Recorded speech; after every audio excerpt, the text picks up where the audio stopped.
Okay, so last lecture में हम लोगों ने आइडियल गैस स्टार्ट किया था। आइडियल गैस में हम लोगों ने कुछ थ्योरम्स देखे थे, इक्वेशन ऑफ स्टेट देखा था, साथ ही साथ उसमें हम लोगों ने कैलकुलेशन ऑफ इंटरनल एनर्जी या फिर टोटल एनर्जी के बारे में बात की थी। इस वीडियो में लोग कंप्लीट करने वाले हैं आगे के पोर्शन जो कि रिलेटेड है आपके मोनोटोमेटिक आइडियल गैस को लेकर। सो नेक्स्ट टॉपिक है आपका heat capacity eight constant X पर। ये एक्स आपका कुछ भी हो सकता है, लाइक वॉल्यूम हो सकता है, प्रेशर भी हो सकता है एंड अदर थिंग्स भी हो सकती हैं। सो ये डिफाइन की गई है कि C X is equal to del Q upon del T at constant X पर। ध्यान रखिए क्यू है यहाँ पे, हीट ट्रांसफ़र जो आपका था वो आपका यहाँ पे है। तो इसको अगर हम लोग टेम्परेचर के रिस्पेक्ट में डिफ्रेंशिएट करेंगे एट कॉन्स्टेंट दैट क्वांटिटी, तो वो आपके हीट कैपेसिटी को रिप्रेजेंट करेगा। तो यही चीज़ हम लोग डिफाइन करते हैं फॉर कांस्टेंट वॉल्यूम के लिए। तो ये हमारा सी बी डिफाइन हो जाता है, और कांस्टेंट वॉल्यूम है तो आपको पता है कि डी बी आपका क्या होगा, आपका जीरो होगा। तो ये आगे पढ़ेंगे हम लोग फर्स्ट लॉ में कि जो आपका टोटल हीट ट्रांसफ़र होता है वो आपका कंट्रीब्यूट करता है वर्क डन में और साथ ही साथ सिस्टम की इंटरनल एनर्जी में। तो यहाँ से अगर मैं वर्क डन की बात करूँ तो पी डी बी हो जाएगा आपका, और एट कॉन्स्टेंट वॉल्यूम की बात करूँ तो डी बी आपका जीरो, तो d Q equal to d U हो गया। याद रखिएगा ये कांस्टेंट वॉल्यूम के लिए डिफाइन है। फर्स्ट लॉ ऑफ थर्मोडायनामिक्स की मदद से हम लोग यहाँ से देख सकते हैं कि सी बी इक्वल टू हो जाएगा d Q upon T T, और इक्वल हो जाएगा del U upon del T at constant volume. तो इस तरीके से हम लोग अगर इंटरनल एनर्जी का एक्सप्रेशन मालूम है तो वहाँ पर हम लोग एट कांस्टेंट वॉल्यूम के लिए हीट कैपेसिटी फाइंड आउट कर सकते हैं। Got it. सो ये आपका एक फॉर्मूला निकल के आता है कि अगर हम लोग सिस्टम की total internal energy find out कर लेते हैं तो हीट कैपेसिटी भी हम लोग आसानी से निकाल सकते हैं।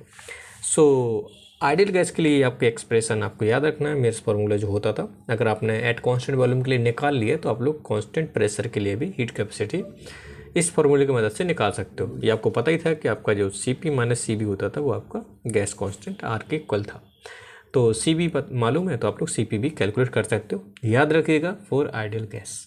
Got it. नेक्स्ट चीज़ हम लोग देख लेते हैं थोड़ा सा और आगे कैलकुलेशन के लिए, like Hamiltonian and internal energy and heat capacity के बारे में। तो मैंने ये एक स्टेटमेंट यहाँ पे लिखा है कि वो कुछ चीज़ें एज्यूम करके चलेंगे तो आपका आगे का जो एक्सप्रेशन होगा वो भी समझने में आसानी होगी।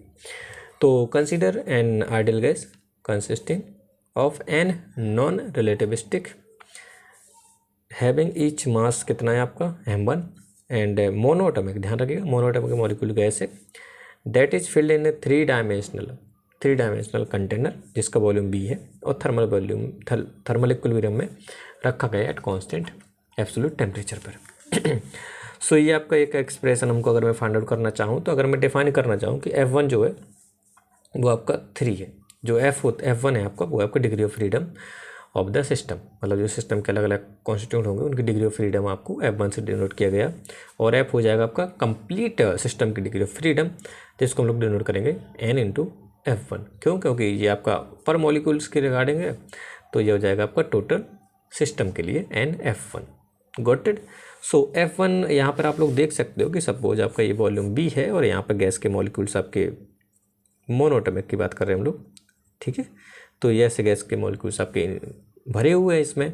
तो आप यहाँ पे देख भी पा रहे हो कि ये गैस के मॉलिक्यूल्स ना 3 एक्सिस में आपको कुछ इस तरीके से ट्रांसलेट करते हुए दिखाई देंगे। ये एक्स में भी जा सकते हैं, वाई में भी जा सकते हैं और जेड में भी जा सकते हैं। तो इसलिए इस पर्टिकुलर आइडियल गैस के जो मॉलिक्यूल्स होंगे वो 3 टाइप की ट्रांसलेशन मोशन करेंगे, तो इसलिए इसकी डिग्री ऑफ फ्रीडम हो जाएगी आपकी 3। नेक्स्ट अगर मैं सिस्टम की बात करूँ कंप्लीट फॉर आइडियल गैस के लिए तो आपका हो जाएगा 3n, क्योंकि नंबर ऑफ मॉलिक्यूल्स कितने लिए मैंने n, 3n हो गया, ठीक है। अगर मैं इस सिस्टम के लिए हैमिल्टोनियन लिखना चाहूँ तो आपको पता है कि फॉर आइडियल गैस के लिए किसी प्रकार का इंटरेक्शन नहीं होता है, तो इसलिए यहाँ पर पोटेंशियल एनर्जी की वैल्यू 0 है, और सिर्फ किसकी वजह से आएगा, काइनेटिक एनर्जी की वजह से आपका कंट्रीब्यूशन होगा। तो काइनेटिक एनर्जी आप नॉन रिलेटिव केस में क्या लिखते हो, p²/2m। ये फॉर 1 पार्टिकल के लिए हमारे पास कितने ऐसे नंबर ऑफ n है, तो यहाँ से हम लोग ये टोटल सिस्टम के लिए हैमिल्टोनियन हमने लिख दिया फॉर आइडियल गैस। सो ये आपको हो जाएगा, और आपको यहाँ पे याद भी रखना है कि हैमिल्टोनियन अगर मोनोएटॉमिक गैस की बात करें तो वो काइनेटिक एनर्जी को रिप्रेजेंट करता है सिस्टम की। सो अब यहाँ से हम लोग एक चीज़ देख सकते हैं कि अगर मैं एक मॉलिक्यूल की बात करूँ या ith मॉलिक्यूल के लिए बात करूँ तो उसके लिए हैमिल्टोनियन ये डिफाइन होगा Pi² /2m, ठीक है। तो एक पर्टिकुलर मॉलिक्यूल की बात ही कर रहे हैं, तो ये आपका हो जाएगा हैमिल्टोनियन। इस तरीके से डिफाइन हो गया। इस हैमिल्टोनियन में आप लोग देख सकते हो कि यहाँ पे सिर्फ एक स्क्वायर टर्म है। कितना है? एक स्क्वायर टर्म है। तो पर्टिकुलर आप लोग देख पा रहे हो कि मैंने बताया था इक्विपार्टीशन थ्योरम में सेकंड पॉइंट कि हैमिल्टोनियन का एक्सप्रेशन आपको देखना है और नंबर ऑफ क्वाड्रेटिक टर्म देखना है। तो इसमें क्वाड्रेटिक टर्म कितने हैं? 1 है। ठीक है, 1 है ना, राइट। और डिग्री ऑफ फ्रीडम कितनी है? 3 है। एक पर्टिकुलर क्वाड्रेटिक टर्म्स के वजह से जो मदद होगी आपकी कितनी होगी? हाफ KBT की। थर्मल काइनेटिक एनर्जी में जो मदद होगी कितनी होगी? हाफ KBT की। तो एक क्वाड्रेटिक टर्म्स कितनी होगी? Half KBT। और आपको पता है कि ये जो आपके टर्म्स होंगे ये क्वाड्रेटिक में 3 तरह की ट्रांसलेशन मोशन करेंगे। मैंने आपको बताया था कि PI जो रिप्रेजेंट करेगा वो PX हो सकता है, PY हो सकता है, PZ हो सकता है। तो आप लोग यहाँ से भी देख सकते हो कि जो आपका जो एक्सप्रेशन है वो आपका कैसा है? 3 क्वाड्रेटिक टर्म्स को रिप्रेजेंट करेगा ये 4 मोनोएटॉमिक गैस के लिए। तो यहाँ पे 3 तरीके के क्वाड्रेटिक टर्म्स हैं आपके PX, PY, PZ। इसलिए यहाँ पे जो हर एक क्वाड्रेटिक टर्म से जो कंट्रीब्यूशन हो रहा है वो आपका हाफ KBT हो रहा है। 3 क्वाड्रेटिक टर्म्स प्रेजेंट है इसलिए आपका 3/2 हाफ मतलब 3/2 KBT आ जाएगा। अब ये तो हो गया 4 ith मॉलिक्यूल के लिए। ठीक है, ये ith मॉलिक्यूल के लिए मूवमेंट आपका 3 डायरेक्शन में हो सकता है। तो हैमिल्टोनियन आपका कुछ इस तरीके से डिफाइन किया। उसके रिगार्डिंग जो आपकी इंटरनल एनर्जी है 4 ith पार्टिकल के लिए तो आपकी इतनी हो गई। अगर मैं सिस्टम की बात करूँ तो सिस्टम में ऐसे नंबर ऑफ मॉलिक्यूल्स कितने हैं? n है। तो आपको हो जाएगा 3/2 n KBT। और इन टर्म्स ऑफ अगर मॉलिक्यूल्स की बात करूँ तो आपका 3/2 KBT हो जाएगा। और पूरी सिस्टम की बात करना है तो आपका ऐसे n मॉलिक्यूल्स हैं तो इसलिए 3/2 n KBT हो जाएगा। ये है 4 नॉन इंटरेक्टिंग मॉलिक्यूल्स के लिए। तो इस तरीके से आप लोग हैमिल्टोनियन अगर लिख लोगे तो आप लोग इंटरनल एनर्जी आप लोग फाइंड आउट कर सकते हो 4 मॉलिक्यूल्स और 4 सिस्टम के लिए। ठीक है, तो इस तरीके से हम लोग देख सकते हैं कि ये हम लोग बात कर रहे हैं सिर्फ और सिर्फ मोनोएटॉमिक आइडियल गैस जिसमें इंटरेक्शन है ही नहीं, क्योंकि एजम्पशन मान के चले थे हम लोग। तो यहाँ से हमारा जो एक्सप्रेशन निकल के आता है फॉर आइडियल गैस के लिए इन टर्म्स ऑफ मॉलिक्यूल्स आपका 3/2 n KBT है। और यही नंबर ऑफ मॉलिक्यूल्स को अगर मैं मोल में कन्वर्ट करना चाहूँ तो कुछ इस तरीके से मैं कन्वर्ट कर सकता हूँ। तो ये आपको हो जाएगा 3/2 n RT। ठीक है, तो इस तरीके से हम लोग internal energy for ideal gas निकाल सकते हैं जिसमें नंबर ऑफ मॉलिक्यूल्स कितने n है, उनका नंबर ऑफ मोल्स अगर मैं निकालूँ तो स्मॉल n है।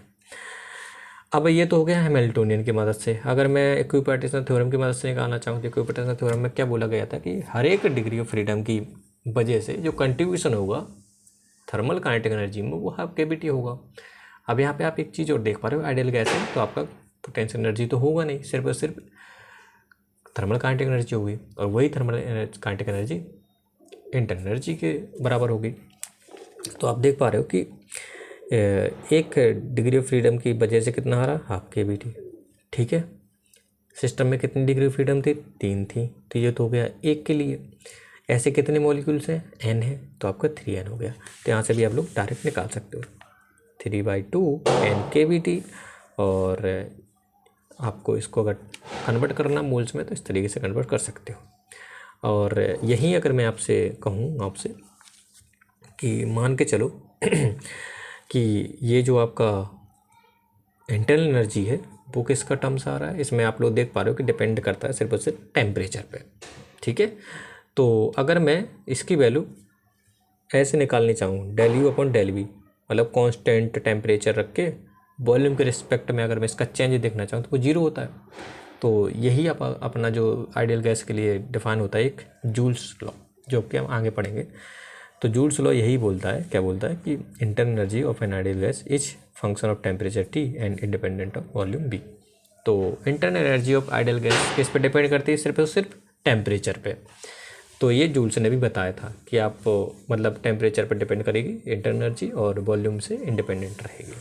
तो इस तरीके से हम लोग जूल्स लॉ को भी हम लोग यहाँ से भी देख सकते हैं। ठीक है, तो ये हम लोगों ने आइडियल गैस के लिए डिफरेंट टाइप्स की क्वांटिटी पढ़ी, जैसे कि आपने स्पेसिफिक हीट कैपेसिटी और इक्विपार्टीशन थ्योरम, इंटरनल एनर्जी भी आपने देख ली।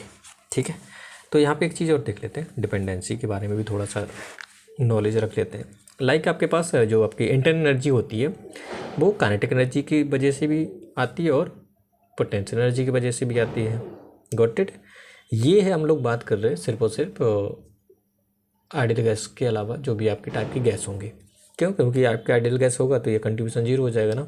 ठीक है, तो यहाँ से आप देख सकते हो कि जो काइनेटिक एनर्जी वाला टर्म होता है गैस का वो टेम्परेचर पे डिपेंड करता है, और पोटेंशियल एनर्जी वाला आपका वॉल्यूम पे भी डिपेंड कर सकता है और फंक्शन ऑफ टेम्परेचर पे भी डिपेंड कर सकता है। तो अगर मैं टोटल बात करूँ तो टोटल आपका एफ टी बी हो जाएगा, है ना, टेम्परेचर और वॉल्यूम का फंक्शन हो जाएगा फॉर एनी सिस्टम। याद रखिएगा, फॉर एनी सिस्टम में आइडियल गैस होगा तो वहाँ पर वॉल्यूम पे डिपेंड नहीं करेगा इंटरनल एनर्जी। तो अगर मैं किसी सिस्टम के लिए चेंज देखना चाहूँ, टोटल चेंज, तो डी इक्वल टू हो जाएगा del U upon del T V d T plus del U upon del B T constant temperature पर डी वी। और ये वाला टर्म आपको पता ही है, क्या लिख सकते हैं हम लोग, सी बी डी टी। ये टर्म्स क्या लिख सकते हैं, C B d T plus del U upon del V at constant temperature into d B. अब आपको पता है आइडियल गैस के लिए टर्म्स जीरो हो जाता है, इसलिए आपका ये डायरेक्ट आ जाता है C B equal to d U by d T. But यहाँ पर आपको फॉर एनी सिस्टम के लिए तो आपको ये पूरा एक्सप्रेशन लेके चलना है। ध्यान रखिएगा, जब तक आइडियल गैस नहीं बोला जाए तो आपको फॉलो करना है ये चीज़। अगर आइडियल गैस हो जाएगा तो आइडियल गैस आपको पता है टेम्परेचर पर डिपेंड करती है इंटरनल एनर्जी, तो इसका जो चेंज होगा आपका सिर्फ और सिर्फ सी बी डी टी हो जाएगा। तो यहाँ से सी बी की वैल्यू हम लोग आसानी से निकाल सकते हैं। तो ये तो बात हमने कंप्लीट कर ली मोनो एटॉमिक आइडियल गैस के लिए। नेक्स्ट वीडियो में हम लोग कवर करेंगे डायटोमिक मोनो के बाद डायटोमिक आइडियल गैस के बारे में। उसके लिए सारी चीज़ें फाइंड आउट करेंगे, सी बी और यू का फंक्शन कैसे निकालते हैं, और उसमें बेस कुछ न्यूमेरिकल्स भी कर लेंगे। अभी के लिए इतना रखते हैं, अगर कोई डाउट होता तो you can ask in the comment box.